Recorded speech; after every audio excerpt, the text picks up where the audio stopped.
The plasma burns across his silver fur should have killed him. Any other species would have succumbed within hours, but humans, even their Omega class, possessed that inexplicable stubbornness that had made them legends across 17 star systems. Kira Chen found him in the hydroponics bay of mining station Epsilon 7, collapsed between rows of engineered tomatoes, his massive lupine form leaving trails of iridescent blood across the sterile floor. The Velkari hunting party had passed through 3 hours earlier, their scanners sweeping every corridor, their weapons hot and ready. They demanded access to all sections, citing Galactic Council Mandate 7 Alpha, pursuit of dangerous fauna. She should have reported him. Omega-class humans weren't supposed to make waves, weren't supposed to question authority. They certainly weren't supposed to hide 7-foot-tall alien wolf creatures from legitimate hunters. But Kira had seen the fear in his amber eyes, real, primal fear that transcended species, and she'd made a choice that would reshape the delicate balance of power in the outer rim. "Shh," she'd whispered, deploying emergency foam sealant over his wounds. "I've got you." For 3 nights, she kept him hidden in the abandoned storage section of the station, a maze of forgotten supply containers that even the station's AI had written off. She smuggled medical gel from the clinic where she worked janitorial shifts, risked her meager credits on black market antibiotics, and sat with him during the fever dreams that made him whimper in a language that sounded like wind through canyons. On the 3rd night, he finally spoke. Why? His voice was rough, damaged vocal cords struggling with human phonemes. "You, Omega, no pack, no gain." Kira had smiled, adjusting the thermal blanket around his massive shoulders. Maybe that's exactly why. We Omegas know what it's like when everyone thinks you're disposable. She didn't tell him about the Velkari offer, 50,000 credits for information leading to his capture. Enough to buy passage off this dying station.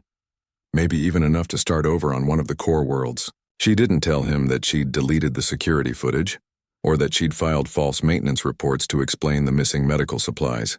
She just sat with him, this wounded stranger, and told him stories about Earth, a planet he'd never seen but somehow understood in his marrow.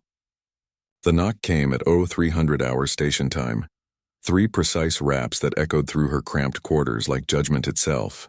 Kira's heart hammered as she opened the door, expecting Velkari enforcers or station security. Instead, she found herself staring up at a figure that made her rescued wolf look small by comparison. He stood nearly 8 feet tall, his fur the color of a moonless night marked with silver scars that spoke of countless battles.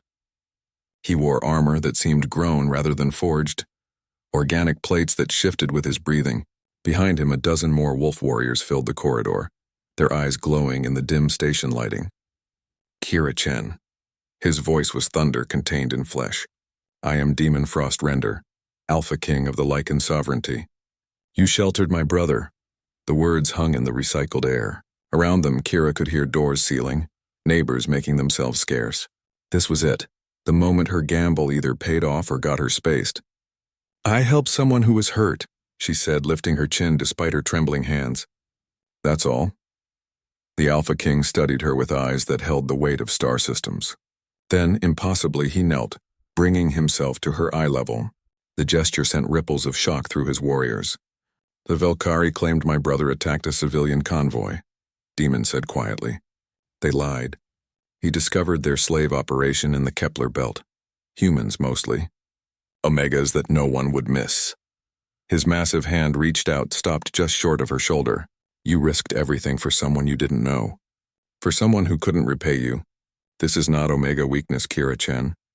This is the strength that conquered old Earth." "I don't understand," Kira whispered. "The Galactic Council thinks they understand humans," Demon continued.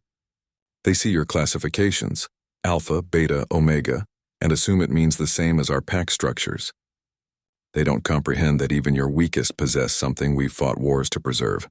The irrational courage to do what's right when everything says to walk away." He stood, and suddenly the corridor felt too small for his presence. "The Lycan Sovereignty has watched humanity since your first colony ships left Sol. We've seen you bullied, exploited, underestimated.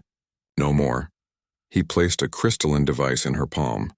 Technology so advanced it felt warm with possibility. "This is a sovereignty citizenship marker. You and any humans who wish it are hereby recognized as packkin. Full rights, full protection, full status. But why? The question escaped before Kira could stop it. I'm nobody. I'm just, you're exactly who humanity needs to be, Demon interrupted. The galaxy is full of alphas who take. It needs more omegas who give. He turned to leave, then paused. My brother lives because of you. The 17 human children we extracted from the Velkari operation live because you gave us the time to investigate. Sometimes the smallest acts create the biggest ripples. As the Lycan delegation departed, station alerts began chiming. Emergency broadcasts. The Galactic Council had just recognized the Lycan-Human Alliance. The Velkari hunting licenses had been revoked. And across human space, Omega-class workers were receiving messages about new opportunities, new protections, new hope. Kira stood in her doorway, watching the Alpha King disappear around the corner, the citizenship marker still warm in her hand. She thought about the wounded wolf she'd hidden in the tomatoes, about the choice that should have meant nothing, and about how sometimes the bravest thing an Omega could do was simply refuse to look away. Outside her window, the stars looked different somehow. Less distant, more welcoming, as if the universe itself had shifted to make room for those it had previously overlooked. And in the hydroponics bay, where iridescent bloodstains still marked the floor despite her scrubbing, the tomatoes had begun to bloom in shades that Earth had never known, silver and gold, the colors of wolves and the humans who refused to abandon them.